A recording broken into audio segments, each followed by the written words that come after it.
Hello everyone, good morning all of you. स्वागत है आप सभी का हमारे YouTube channel John of life science में। तो प्रीवियस लेक्चर्स के अंदर अपन ने आपके genetics, ecology and animal taxonomy की जो आपकी समरी वीडियो थी वो अपन ने अपलोड की थी, जो कि आपके अभी एचपीएससी एग्जाम होने वाला है 4 मई को। एचपीएससी 4 मई को है एंड जो एमपीपीएससी का है वो आपका 1 जून को है। तो इन दोनों के लिए अपन ने समरी बेसिस वीडियो डाले हैं, जो कि कम टाइम के अंदर एज रिविजन के तौर पर अपन उसको देख सकते हैं। तो प्रीवियस लेक्चर्स के अंदर अपन ने आपके एनिमल टेक्सोनॉमी के 7-8 वीडियो अपलोड किए थे। उसके अंदर आपके non coded and coded complete थे, तो एनिमल टेक्सोनॉमी करवा दी। इकोलॉजी की समरी वीडियो पूरी करवा दी थी आपके। ठीक है, इसके अलावा आपके जो जेनेटिक्स है उसके वीडियो अपलोड कर दिए। प्लस इनके अलावा आपके एचपीएससी के लिए स्पेसिफिक अपन ने एमसीक्यू सेशन अपलोड कर रखे हैं। प्लेलिस्ट पे जाना, आपको 2-3 प्लेलिस्ट मिलेगी। वहाँ पे ऑलमोस्ट आपके 500 to 600 क्वेश्चन अपन ने सोल्व करा रखे हैं, जो कि एग्जाम के लिए काफी इंपॉर्टेंट। उनके साथ साथ क्वेश्चन के साथ अपन ने टॉपिक को भी डिस्कस किया। तो आज के लास्ट वीडियो के अंदर जो आपकी परसों एग्जाम है उसके लिए लास्ट वीडियो अपलोड कर रहे हैं। इसके अंदर आपके जो टूल एंड टेक वाला पार्ट है,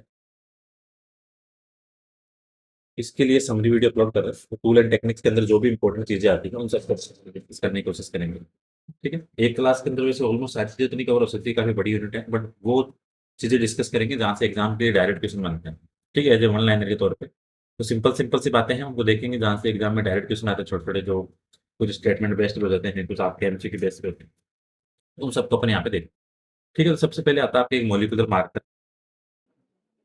जैसे आपके मोलिकुलर मार्कर्स है जो कॉमन कॉमन क्वेश्चन अराइज होते हैं कि पहली बात तो है कौन से उनमें डोमिनेंट और रिसेसिव मार्कर्स कौन से हैं। तो यहाँ से क्वेश्चन बनते हैं, जैसे आपके मॉलिक्यूलर मार्कर के लिए जो इनके अंदर कैरेक्टर होने चाहिए, एक तो ये पॉलीमॉर्फिक होने चाहिए। अगर डायरेक्ट वन लाइन क्वेश्चन पूछते हैं तो एक पॉलीमॉर्फिक हो। ठीक है, और डोमिनेंस इनका इनहेरिटेंस होनी चाहिए।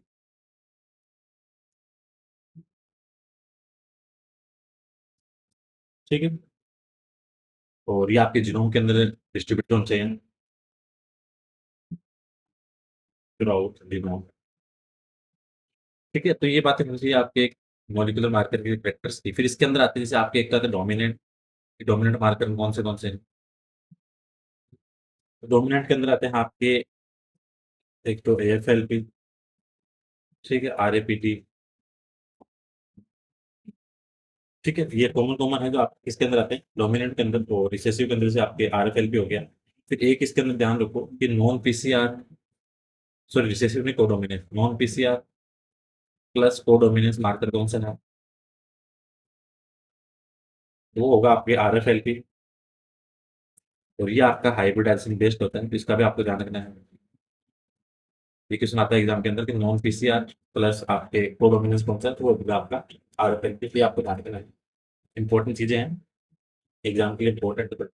नॉन पीसीआर प्लस कोडोमिनेंट का आपको ध्यान रखना है। एक तो कौन सा हो गया आपके RFLP हो गया, हाइब्रिडाइजेशन बेस्ड कौन सा हो गया, RFLP हो गया। इसके अलावा फिर फर्स्ट जनरेशन मार्कर कौन सा है?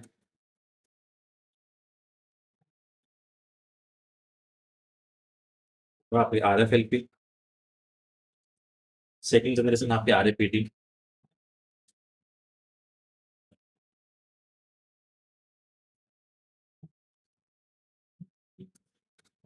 ठीक है, तो ये आपको ध्यान रखना है, इंपॉर्टेंट चीजें हैं मार्कर में। और फिर इसके अलावा जैसे आपके AFLP है, highly polymorphic.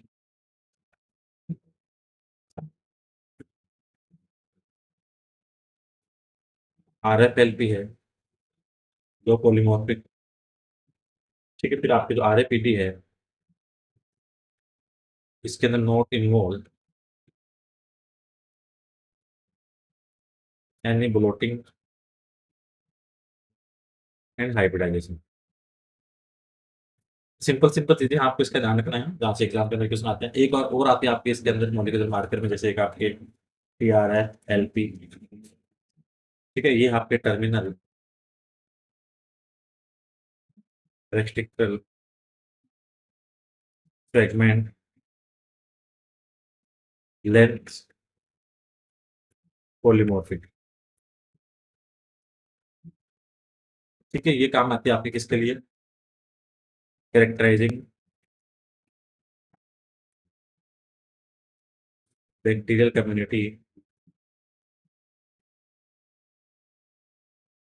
In mixed sample. अगर मिक्स सैंपल बैक्टीरियल स्पीसीज के हैं अगर आपको वहाँ से बैक्टीरियल कम्युनिटी है उसको कैरेक्टराइज़ करना है, उसका पता लगाना है, तो आपको यूज़ करने के लिए टीआरएफ-एलपी। तो इसका आपको ध्यान रखना है। ये 3-4 बातें हैं इम्पोर्टेंट। ठीक है, बाकी नॉन पीसीआर बेस्ड आपको हमेशा ध्यान रखनी है कि जो आपकी आरएफ-एलपी है, नॉन पीसीआर बेस्ड है प्लस कोडोमिनेंस है। तो यहाँ से आपके एग्ज़ाम के अंदर क्वेश्चन आता है, तो इसका ध्यान रखें। अगली जो इम्पोर्टेंट चीज़ निकल के आती है वो आती है डीएनए सीक्वेंसिंग। यहाँ से क्वेश्चन आता है आपके कि डीएनए सीक्वेंसिंग के अंदर कौन से मेथड आते हैं काम। तो एक तो होता है आपके सेंगर मेथड, ये होता है आपका एंजाइमेटिक बेस्ड है। एक आता है आपके मैक्सम गिलबर्ट, ये होता है आपके केमिकल बेस्ड। एक तो ये चीज़ ध्यान रखनी है आपको, यहाँ से क्वेश्चन आता है आपके। ठीक है, मैक्सम गिलबर्ट के अंदर जैसे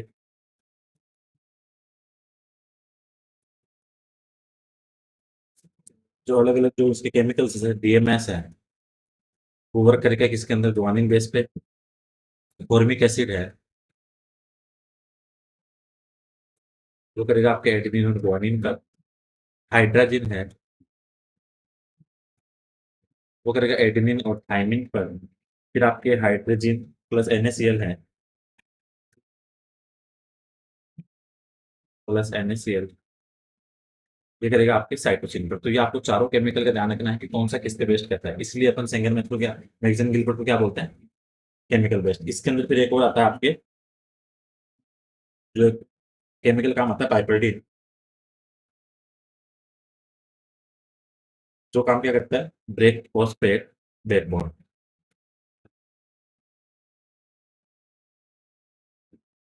ब्रेक फॉस्फेट बैकबोन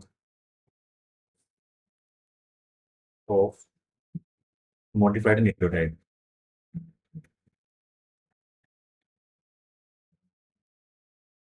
तो ये चीजें आपको ध्यान रखनी है मैक्सम गिलबर्ट। मैक्सम गिलबर्ट में जो 3-4 इंपॉर्टेंट बातें थी, इसका आपको ध्यान रखना है।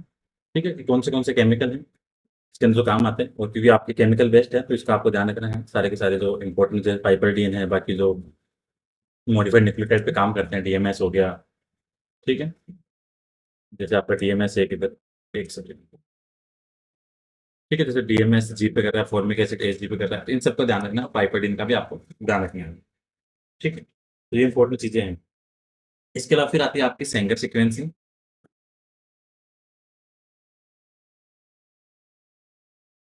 ये आपके एंजाइम बेस्ड। ठीक है, इसके अंदर अपन क्या काम में लेते हैं, TDNTP। ठीक है, एज ए चेन टर्मिनेटर। और कितने टाइप के होंगे, 4 टाइप के। 4 टाइप कौन से होंगे, TDATP, TDCTP, TDGTP और DDATP। तो चारों आपके जो डाइडिऑक्सी न्यूक्लियोटाइड है जो आपके काम आते हैं टर्मिनेटर। क्यों, कि चैन टर्मिनेटर क्यों काम आएंगे, क्योंकि इनके पास में डोंट है OH group on third carbon for the elongation of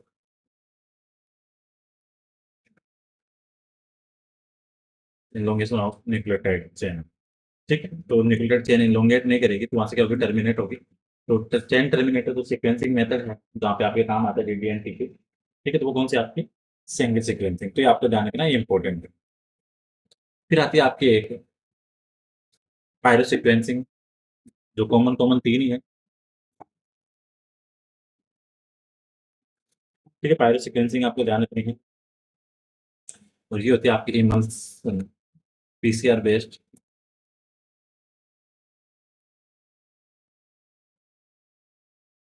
ठीक है, और ये होती है आपकी नेक्स्ट जनरेशन सीक्वेंसिंग।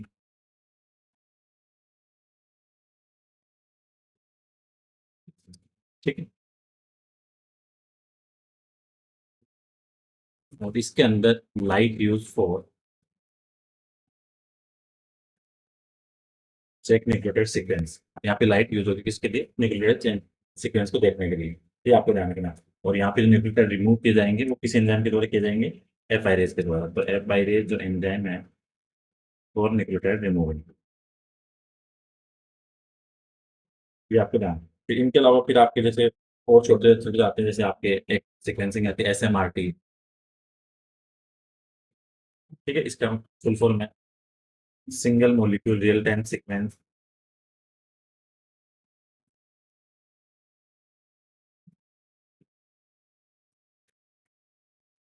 ठीक है, इसके अलावा फिर आती है आपकी सोलेक्सा। इसके अंदर use reversible guide terminator.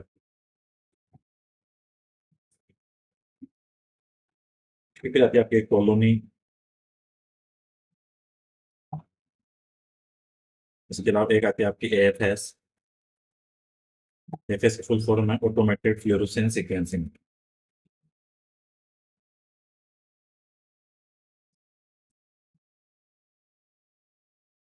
Fluorescence sequencing, तो इनके अंदर जो इंपॉर्टेंट क्वेश्चन बनते हैं मैक्सम गिलबर्ट और सेंगर वाले से, तो इनका आपको ध्यान रखना है, यहाँ से एग्जाम के लिए इंपॉर्टेंट है। ठीक है, तो इसके अलावा एक आती है आपकी whole gene sequencing. Whole genome sequencing. ठीक है, इसके अंदर आती है एक तो आपकी शॉर्टगन सीक्वेंसिंग। ठीक है, इसके अंदर ओवरलैप रीड किए जाते हैं। एक आती है प्राइमर वॉकिंग। प्राइमर या क्रोमोसोम वॉकिंग।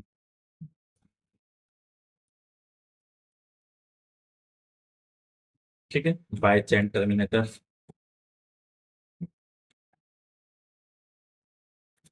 ठीक है, तो ये इंपॉर्टेंट है, इनका आपको थोड़ा ध्यान रखना है, ये इंपॉर्टेंट है। फिर आपकी क्वेश्चन राइज होती है एलाइजा से। एलाइजा से कॉमन कॉमन ध्यान रखो कि direct ELISA use for antigen detection.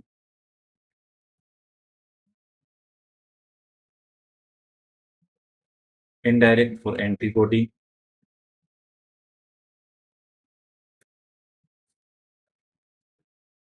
ठीक है, इसके अलावा फिर आपका सैंडविच है, वो आपका एंटीजन के लिए। और जो कॉम्पिटेटिव है फॉर एंटीजन एंड एंटीबॉडी और मोस्ट कॉमनली यूज। तो मोस्ट कॉमनली यूज कौन सी है? कॉम्पिटेटिव, क्योंकि इसके अंदर आपके दोनों डिटेक्ट होते हैं। इसका आपको ध्यान रखना है, ये इंपॉर्टेंट है। तो एनालिसिस जैसे अपन क्वांटिटेटिव एनालिसिस और क्वांटिटेटिव दोनों करेंगे। क्वालिटेटिव भी होगा एंड क्वांटिटेटिव एनालिसिस, मतलब कंसंट्रेशन भी और टाइप दोनों देखेंगे तो। ठीक है, इनके अंदर जो ब्लॉकिंग एजेंट अपन यूज करते हैं BSA। इसकी फुल फॉर्म क्या होती है? Bovine serum albumin. ये क्या है? आपके blocking agent. Blocking agent that means ये आपकी साइट के ऊपर किसी शेप को फिक्स रखेंगे, किसी और को वहां पे अटैच नहीं होने देंगे। ठीक है, एक आता है आपका PBS बफर इसमें।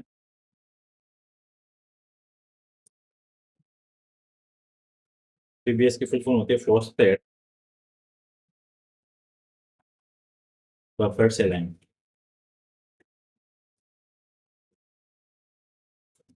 ठीक है, और जो एंजाइम जो कॉमनली आपके यूज होती है, जैसे फॉस्फेटिस है, एलाइन फॉस्फेटेज है, इलेक्ट्रोसाइटेज है, ये सारे के सारे आपके यूज होते हैं। तो कॉमन कौन सा होता है? फॉस्फेटिस होता है। इसका ध्यान रखना आपको। एक आता है आपके इसके अंदर एलाइजा मॉडिफाइड एक वर्जन आता है, एक ग्रुप है इसके, एलिस्पोर्ट ऐसे।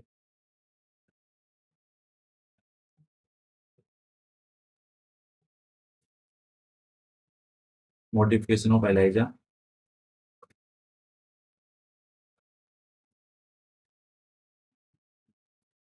ये काम आता है आपके detection of cytokine secreting cell. ठीक है, तो ये एलाइजा के अंदर जो तीन चार इंपॉर्टेंट बातें हैं, इनका आपको ध्यान रखना है, यहाँ से आपके डायरेक्ट क्वेश्चन होंगे। छोटी छोटी बातें, लेकिन एग्जाम के लिए क्या इंपॉर्टेंट है। इसके बाद कुछ क्वेश्चन बनते हैं आपके माइक्रोस्कोपी से, जो कि इंपॉर्टेंट है।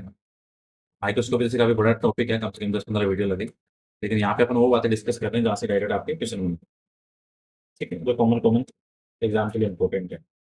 ठीक है, एक तो आता है आपके, जैसे अगर अपन स्टार्टिंग से बात करें तो आपके कॉमन कॉमन होंगे। जैसे अगर अपन माइक्रोस्कोपी के सबसे पहले तो अगर इसके बेसिक जो टाइप्स देखें कौन से हैं, तो एक तो है आपका लाइट माइक्रोस्कोपी या ऑप्टिकल, फिर आपका इलेक्ट्रॉन, फिर आपका स्कैनिंग प्रोब,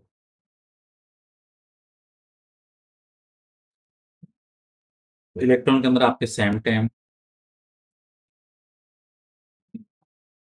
इधर आपका एएफएम। ठीक है, AFM that means atomic force microscopy.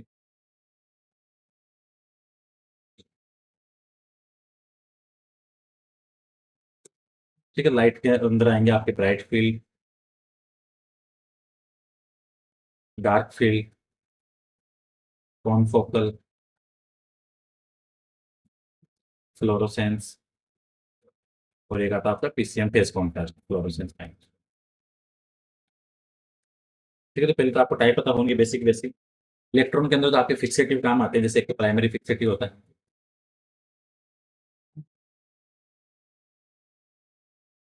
जो होता है कौन सा, ग्लूटाल्डिहाइड।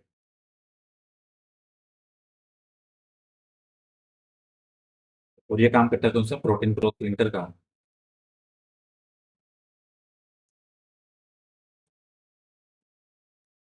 सेकेंडरी है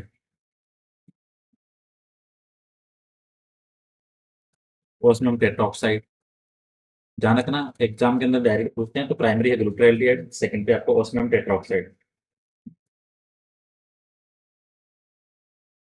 ठीक है, ये आपका लिपिड बाइलेयर स्टेबलाइजर,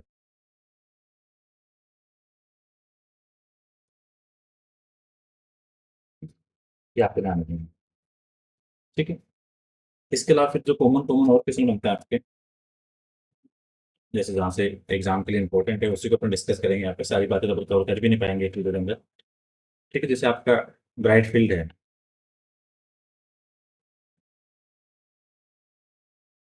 इसमें ध्यान रखना स्पेसिमेन तो दिखेगा आपको डार्क में, इन डार्क, और बैकग्राउंड इन लाइट, दोनों चीजें ध्यान रखनी है आपको।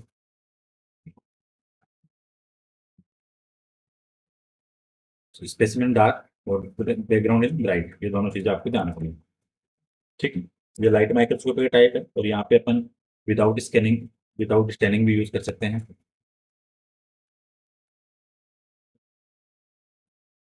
ठीक है, डार्क फील्ड के अंदर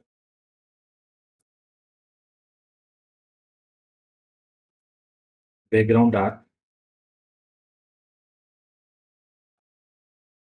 स्पेसिमेन लाइट। स्पेसिमेन कैसे दिखेगा, लाइट में।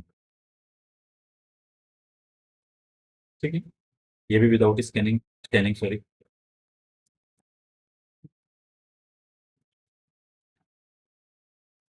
इसका आपको ध्यान रखना है, और इसको अपन कमांड कर सकते हैं किसके साथ में, कमांड विद पीसीएम।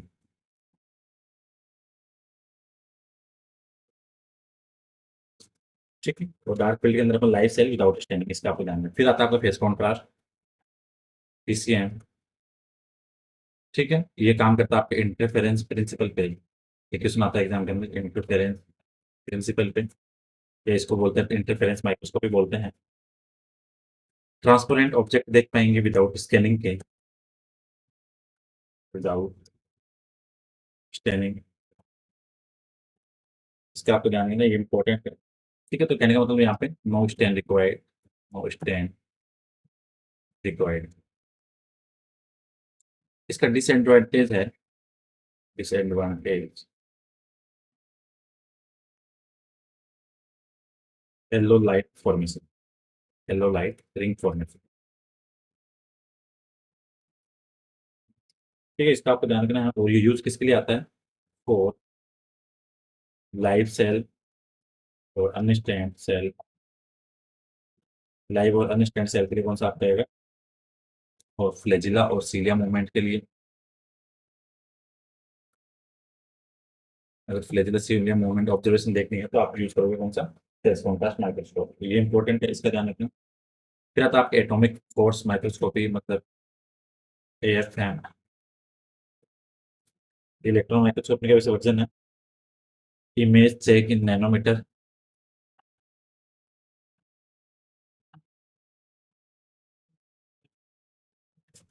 ठीक है, मोस्टली किसके अंदर आता है, इन नैनो टेक्नोलॉजी।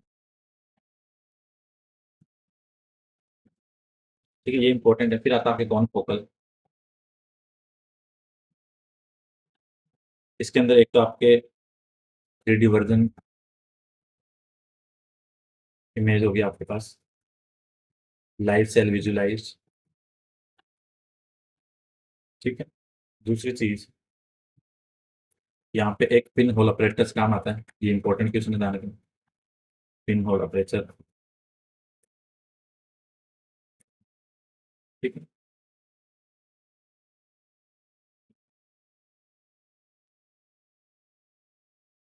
सैम टेम के अंदर जो इंपॉर्टेंट क्वेश्चन बनता है, सैम फॉर सरफेस स्टडी के लिए,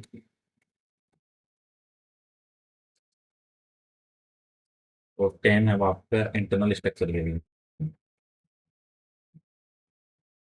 इंटरनल स्टडी है, इंटरनल स्ट्रक्चर के लिए। इसका आपको ध्यान रखना है, ये इंपॉर्टेंट है। फ्लोरोसेंस माइक्रोस्कोपी में, फ्लोरोसेंस,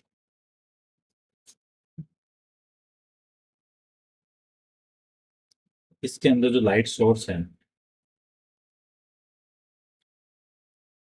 एक तो vision of arc lamp,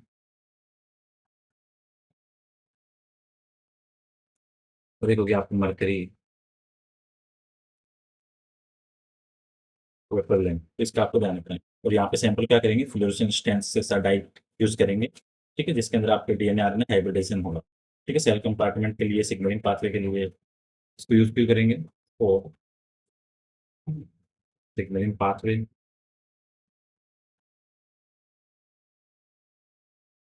chromosome location के लिए।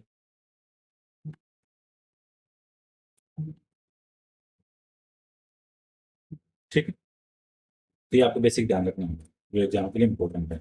और इसके अंदर आपके टू फिल्टर यूज होते हैं।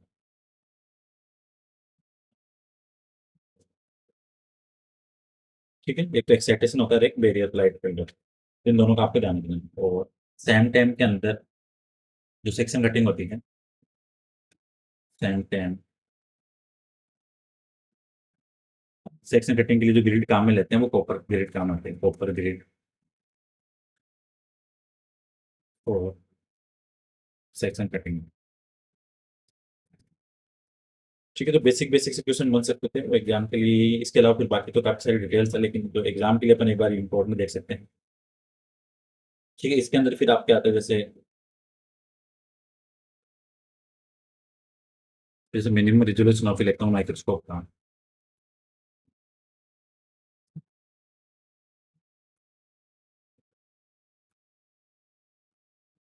इलेक्ट्रॉन माइक्रोस्कोप होगा आपको 0.2 nm। ह्यूमन की बात करें, ह्यूमन आई है 200 माइक्रोमीटर, अलग अलग यूनिट के अंदर, इसके अंदर 0.2 nm है। ठीक है, और कंपाउंड 0.25 माइक्रोमीटर। इलेक्ट्रॉन एंगस्ट्रॉन की बात करें तो 10 एंगस्ट्रॉन। और एनएम की बात करें 0.2 nm। इनका आपको ध्यान रखना है, जो इंपॉर्टेंट चीज़ें एग्जाम के लिए। तो माइक्रोस्कोपी के अंदर चीज़ें काफ़ी सारी है, बट जो मेन मेन क्वेश्चन आपके राइज हो सकते हैं, उसका थोड़ा सा बात ध्यान रखना। फिर क्वेश्चन बनता है आपकी ब्लोटिंग टेक्निक से, जैसे सदन ब्लोटिंग है। सद ब्लोटिंग के अंदर से सिंपल एक तो ध्यान रखो, जैसे आपकी सदन ब्लोटिंग है और डीएनए के लिए, नॉर्दर्न है आरएनए के लिए, वेस्टर्न है और प्रोटीन के लिए। एक तो ये दिन ध्यान रखो, southern plotting use for fingerprint, DNA fingerprinting, ये उसमें भी काम आती है।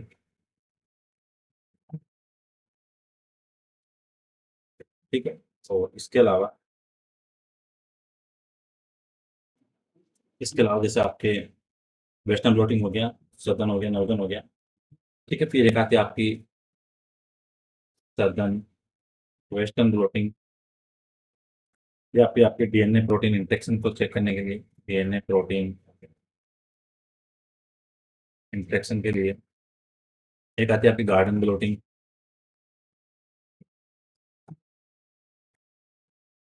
कंपेयर स्टडी बिटवीन, इसके लिए काम आएगा compare study between plant phylum,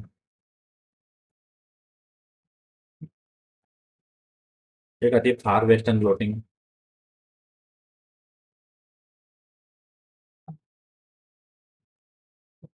ये आती है आपके प्रोटीन प्रोटीन इंटरेक्शन के लिए, एक आती है आपकी एस्टर्न ब्लोटिंग, ये आती है आपकी post translation modification of protein,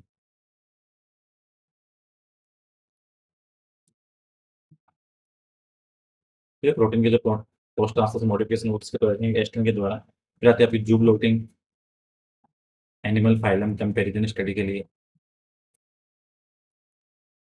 तो ये आपको ध्यान रखना एक तो इम्पोर्टेंट चीज़ है, ठीक है। वेस्टर्न ब्लोटिंग को इम्यूनोजेनेटिक भी बोलते हैं, इम्यूनोजेनेटिक सीक्वेंसिंग भी, ठीक है, फोर जीन प्रोडक्ट के लिए, और आपका क्रॉस ट्रांसलेशन मॉडिफिकेशन भी इसके अंदर देख सकते हैं, ठीक है। एक आती है आपकी डॉट प्लॉट ऐसे, डॉट ब्लोटिंग, और एक आती है आपकी स्लॉट ब्लोटिंग, दोनों का ध्यान रखना, डॉट ब्लोटिंग और एक होती है आपकी स्लॉट ब्लोटिंग, दोनों के अंदर विदाउट इलेक्ट्रोफोरेसिस होगी, विदाउट इलेक्ट्रोफोरेसिस, इसका आपको ध्यान रखना है, यहाँ से एग्जाम के नोटिस आते हैं, ठीक है। और जो आपके ब्लोटिंग के अंदर जैसे जो ट्रांसफर मेथड्स होते हैं ब्लोटिंग के लिए, ट्रांसफर मेथड जहाँ पे मेम्ब्रेन पर ट्रांसफर करेंगे, तो ट्रांसफर मेथड के अंदर जैसे आपके आता है डिफ्यूजन है, कैपिलरी ट्रांसपोर्ट है,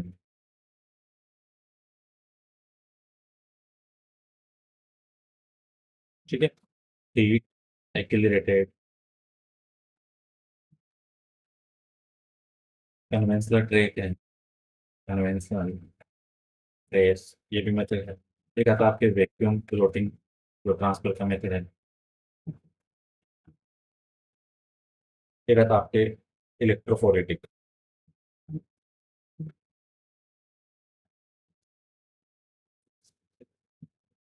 इलेक्ट्रोफोरेटिक या इलेक्ट्रो इल्यूशन, और जो मोस्ट कॉमन यूज होता है, तो इसका ध्यान रखना है, जो इलेक्ट्रो इल्यूशन है या इलेक्ट्रोफोरेटिक है, मोस्ट कॉमन ट्रांसफर मेथड है ब्लोटिंग टेक्निक में, मोस्ट कॉमन, ठीक है, ये आपको ध्यान रखना है। आरएनए दैट मीन जो नॉर्दर्न ब्लोटिंग है, इसके अंदर आरएनए यूज होगा प्रोब के तौर पे, ठीक है, डीपीएम जो डीबीएम है जो रिएक्टिव पेपर होता है जो इसके अंदर रिक्वायर्ड होता है आपके नॉर्दर्न वोटिंग के अंदर, तो इसका आपको ध्यान रखना है, ठीक है। और एक आती है आपकी इलेक्ट्रो वोटिंग, इसके अंदर DNA RNA and protein take place by current, light के द्वारा टेक प्लेस बाय करंट,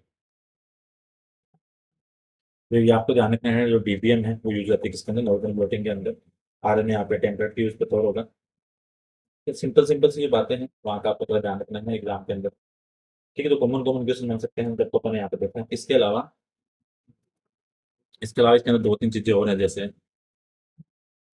एक आता है पेंटोस्टेन, most commonly use for staining protein on membrane,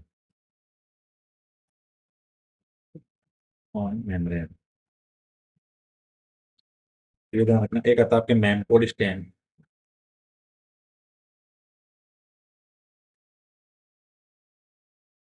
detect low nanogram level of protein,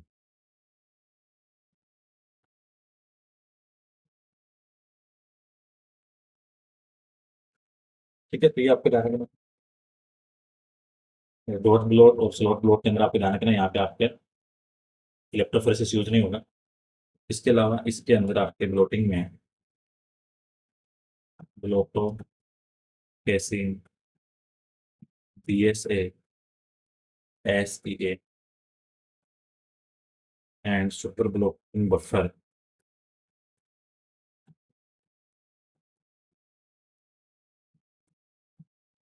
used as a blocking agent।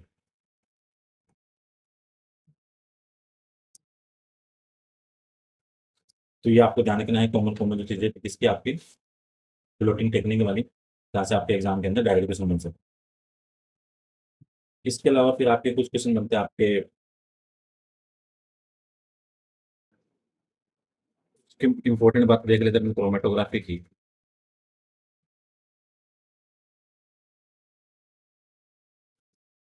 ठीक है, तो इसके अंदर जैसे कुछ मोलिकुलर वेट पे होगी, कुछ साइज पे होगी, उन सबको अपन यहाँ पे देखेंगे एक एक करके। जैसे आपकी आयन एक्सचेंज आती है based on charge, stationary phase हो गया यहाँ पे, जैसे आपके दो आते हैं स्टेशनरी फेज और एक mobile phase. Stationary phase, resin in chamber, sorry column. ठीक है, सीरम प्रोटीन सेपरेट करने का काम आती है, सीरम प्रोटीन सेपरेटेड। ठीक है, सेपरेशन बेस्ट होगा चार्ज ऑफ आयन और मॉलिक्यूल्स, तो इसका आपको ध्यान रखना है, ये इंपॉर्टेंट है चार्ज के बेसिस पे। इसके अलावा फिर जैसे आपकी एफिनिटी है,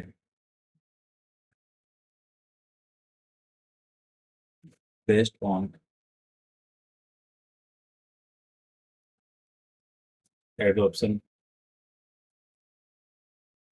ठीक है, यहाँ पे आपको जैसे लिगेंड वगैरह मिलेंगे जिनके आपस में क्या सबस्ट्रेट के साथ बाइंडिंग होगी, तो यहाँ पे लिगेंड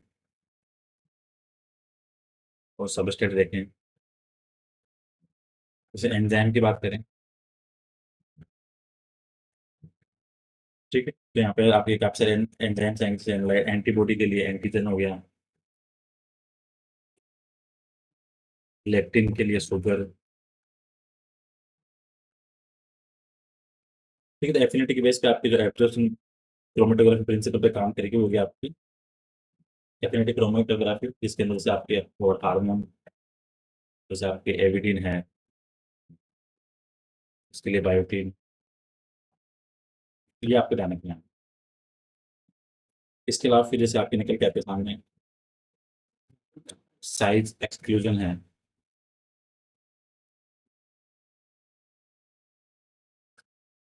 साइज एक्सक्लूजन या gel permeation based on size और मोलिकुलर वेट, दोनों पे मेनली मोलिकुलर वेट होगा यहाँ पे। इसका आपको ध्यान रखना है। लार्ज वाले हैं जो मूव फास्ट करेंगे, लार्ज साइज के बेस पे है तो लार्ज मूव फास्ट। जो स्मॉलेस्ट मॉलिक्यूल होंगे वो क्या करेंगे, आपकी जो जेल वगैरह है उसको क्या करेंगे, पेनिट्रेट नहीं करेंगे, इसका में ध्यान रखना है। और जो लार्ज वाला है वो सबसे पहले है, ठीक है। तो लार्ज साइज के जो मॉलिक्यूल्स हैं वो जेल में कोर्स के में एंटर होंगे, लेकिन जो लार्ज साइज के मॉलिक्यूल है वो कोर में एंटर नहीं होते। सो लार्ज मॉलिक्यूल क्या करेंगे, सबसे पहले फास्ट निकलेंगे, इल्यूट फर्स्ट। ये आपको ध्यान रखना है, ये इंपॉर्टेंट है। इसके अलावा फिर जैसे इनके अंदर जैसे और तीन चार चीजें, TLC है,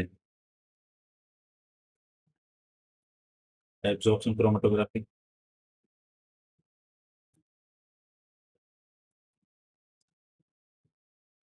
एफिनिटी वाली भी एब्जॉर्प्शन टेक्निक पे काम करती है, प्रिंसिपल पे। आयन एक्सचेंज है, इलेक्ट्रोस्टैटिक्स इंटरेक्शन होगा यहाँ पे, इलेक्ट्रोस्टैटिक इंटरेक्शन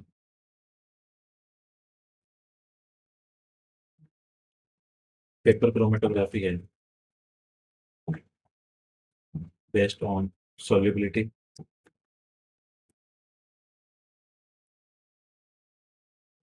ठीक है, HPLC है, रिजोल्यूशन पावर हाई है,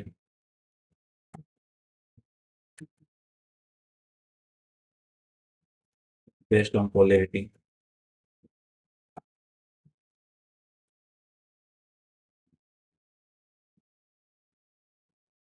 ठीक है, स्टेशनरी फेज है, वो ऑलमोस्ट क्या होगी, सॉलिड होती है। स्टेशनरी फेज जैसे एक तो होती है आपकी स्टेशनरी, ऑलवेज सॉलिड, और जो मोबाइल फेज है वो लिक्विड और गैस दोनों होंगे, कोई भी हो सकता है दोनों में से।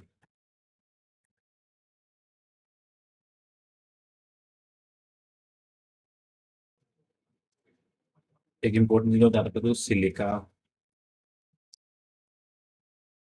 impregnated paper used for separation of lipid and hydrophobic molecules। इसका आपको जानना नहीं? ठीक है, फिर कुछ क्वेश्चन बनते हैं आपके, जैसे पोलर स्टेज कौन सी है, नॉन पोलर कौन सी है, यहाँ से भी आपके एग्जाम के अंदर क्वेश्चन आता है इलेक्ट्रोफोरेसिस में।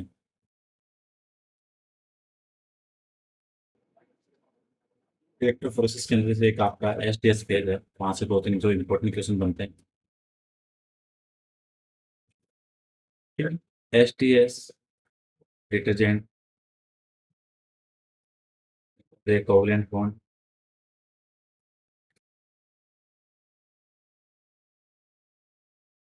किस बफर है वो मेंटेन पीएच।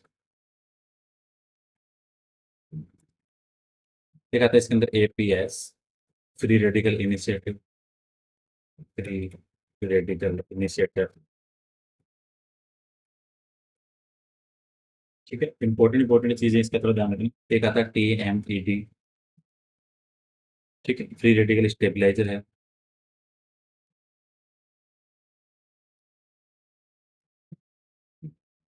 Promote polymerisation.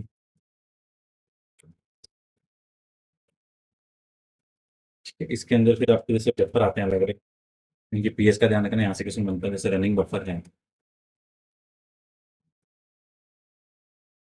इसकी पीएच है 6.8। रिजॉल्विंग जो जेल है उसकी पीएच 8.8। और जो टैंक बफर है उसकी पीएच की बात करें वो आपकी 8.3। रनिंग बफर मोस्टली किससे बनाते हैं, ग्लाइसिन से। Running buffer by glycine. ठीक है, तो ये आपका ध्यान रखना।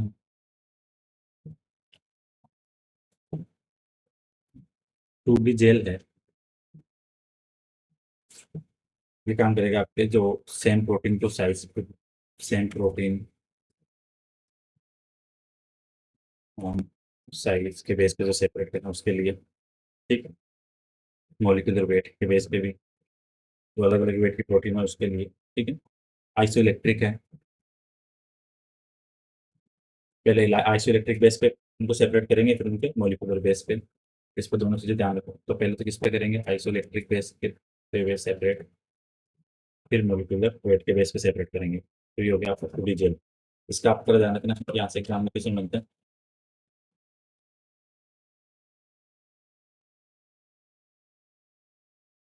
11 जो एक्सट्रैक्ट है,